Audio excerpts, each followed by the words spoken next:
दृष्टीकोनाकडे पाहता सर्वोच्च न्यायालयाने जे दिल्लीमध्ये इलेक्शन झालं त्यानंतर ईव्हीएम मधला जो डेटा आहे तो न इरेज करण्यासंदर्भातले जे आदेश आहेत ते देण्यात आलेले आहेत. कारण दिल्लीच्या इलेक्शननंतर आणि महाराष्ट्राच्या इलेक्शननंतर ईव्हीएम मध्ये मोठ्या प्रमाणात आक्षेप देण्यात आले.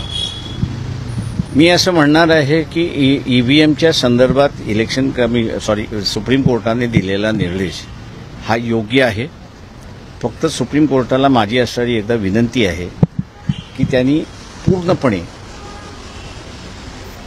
ईव्हीएम एकदा असणारं चेक करावी.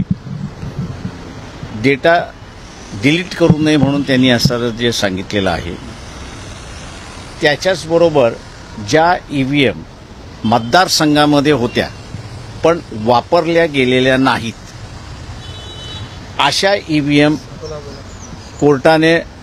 कोर्टाच्या प्रिमायसेसमध्ये बोलावं आणि ज्या मतदारसंघातल्या ज्या मशीन्स आहेत 800, 850, 900 मतदान असेल ते पूर्णपणे नावं जशी फीड केलेली असतात त्या प्रमाणात रोटेशनमध्ये मतदान त्या ठिकाणी करायला सांगावं.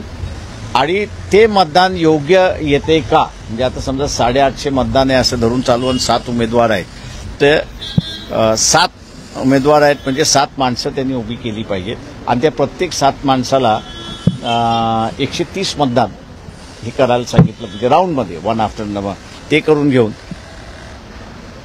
त्या उमेदवाराला 130 मतदान मिळतं का हे सुप्रीम कोर्टाने तपासून घ्यावं.